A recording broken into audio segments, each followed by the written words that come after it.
တန်းစုဟိုက်ချက်ကီလိုပြုပြင်တာနဲ့ပတ်သက်ပြီးမျှဝေပေးမှာဖြစ်ပါတယ်ကီလိုမီတာ1,330,000နဲ့ကီလိုမီတာရှိပါတယ်ဥစွာဒိုင်ခွက်အရင်ဖြုတ်လိုက်တယ်ပြီးတွန်းတွေးဖို့ဒိုင်ခွက်ကာဘာတွေဖြုတ်ရတယ်ဒိုင်ခွက်အပေါ်မှန်ကာဘာအရင်ဖြုတ်မယ်ပြီးရင်နောက်ကပါဖြုတ်မယ်ပြီးတော့မတွေ့တဲ့အတွက်ဒိုင်ခွက်လက်တံအပေါ်ကာဘာအစဆုံးဖြုတ်ရမယ်လက်တံကာဘာတွေဖြုတ်တဲ့အခါမပျက်စီးဖို့တော့အထူးဂရုစိုက်ပေးရပါမယ်ပြီးတော့ IC ပေါ်မှာ RL56 ကိုတွေ့ရမယ် RL56 ဆိုတာက 93C 56ကိုပြောတာပါ IC ကိုညှက်ကြိုးနဲ့ညှက်မယ် iPro နဲ့တွဲမယ်ရွေးပြီးရင်တော့ကျွန်တော်တို့အရင်ဆုံး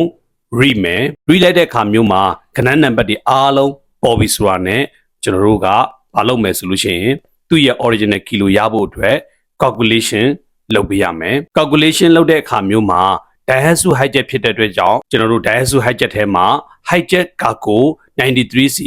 56နဲ့ဖတ်ပေးရတယ်အဲ့လိုဖတ်လိုက်တဲ့အခါမျိုးမှာ1,330,000အတိကီလိုမီတာရတယ်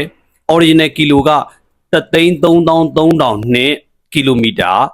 ဖြစ်ပါတယ်ဒီနေရာမှာ plus or minus အတိုးလျှော့ပေါ့နော်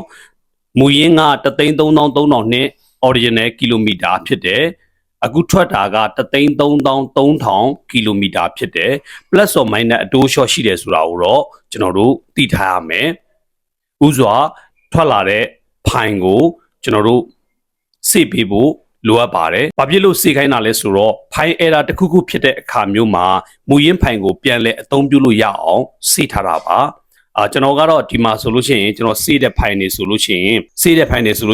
audio ဆိုပြီးတော့မှတီးတန့်ဖိုင်ဖိုတာလေးတွေခွဲပြီးတော့မှစုထားတာဖြစ်ပါတယ်။Daihatsu hijack ဆိုရင် hijack နဲ့ပတ်သက်တာတို့ Toyota အုပ်စုဆိုရင် Toyota အုပ်စုနဲ့ပတ်သက်တာပေါ့နော်။ Honda အုပ်စုဆို Honda အုပ်စုနဲ့ပတ်သက်တာပေါ့နော်။ Mitsubishi ဆိုရင်လည်း Mitsubishi သက်ခွဲထားတာဖြစ်ပါတယ်။ဒီမှာတော့ကျွန်တော်တို့က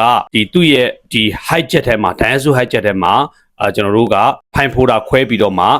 သက်လေးတိမ့်လိုက်မယ်။မူရင်းကီလိုကို3,000ဖြုတ်လိုက်မယ်။1,330,000ကီလိုမီတာကို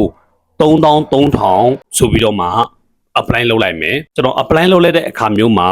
အနီရောင်အတန်းပေါ့နော်အနီရောင်အတန်းလေးလုံးလေးတွဲအနီရောင်လေးတွေပြောင်းသွားတာကိုတွေ့ရပါလိမ့်မယ်အဲ့ဒီအခါမျိုးမှာ3,300ကို apply လုပ်ပြီးတော့မှ right ပေးလိုက်တယ်မိနစ်နဲ့ငယ်စောင့်ရမယ် right ပြီးသွားလို့ရှိရင်လေးလုံးလေးတွဲအနီရောင်ကိုအတီးပြုတ်မှဖြစ်တဲ့အတွက်ကြောင့်မလို့ verify ကိုနှိပ်ပေးလိုက်တယ်အနီရောင်ကနေပြီးတော့မှအနှက်ရောင်ပြောင်းသွားတာကိုတွေ့ရတယ်အဲ့ဒါကိုပဲ calculation ပြန်လုပ်မယ်ပြောင်းထားတဲ့ကီလိုဟာတကယ်အမှန်ပြောင်းမပြောင်းဆိုတာကိုပြန်ပြီးတော့မှစစ်ပေးမယ်အဲ့လိုစစ်လိုက်တဲ့အခါမှာ3,300ပြင်ထားတဲ့ကီလိုဖြစ်သွားပြီဆိုရင်အားလုံး okay သွားပြီဒီရာကိုပဲကားမှာတက်ဆန်းလို့ရပြီဖြုတ်ထားတဲ့တိုင်ဘက်ကိုပြန်လုံးမယ်ကီလိုမီတာပါဟာဝါလက်ထံတက်မယ်နောက်ကပါတက်မယ်အပေါ်ကပါတက်မယ်ပြီးသွားရင်တိုင်ခွက်မှန်တက်မယ်ကားမှာတက်ဆန်းမယ်ကီလို3,300နှစ်ကီလိုမီတာအမှန်ဖြစ်သွားပါပြီရှေ့မှာလည်းရှော့ခဲ့တဲ့အချိန်တုန်းကမူရင်းကီလိုက1,330,000နှစ်ကီလိုမီတာဖြစ်တယ်ဆိုတာကိုပြောခဲ့တယ်တကယ် iPro နဲ့ဖတ်လိုက်တဲ့အခါမှာ1,330,000ပဲထွက်တယ်အတိုး short 2ကီလိုမီတာရှိတယ်ဆိုတာကိုလည်းရှေ့မှာပြောသွားတာဖြစ်ပါတယ်ကျွန်တော်ဆိုမျိုးပါခင်ဗျာကားနည်းပညာနဲ့ပတ်သက်တဲ့အကြောင်းအရာတွေကို online ကနေပြီးတော့မှပညာဌာနပြုမျှဝေပေးနေသူတယောက်ဖြစ်ပါတယ်ခင်ဗျာကျွန်တော်ရဲ့ဗီဒီယိုအစဆုံးကြည့်ရှုပေးတဲ့ညီကိုမောင်နှမများကိုကျေးဇူးအထူးတင်ရှိပါတယ်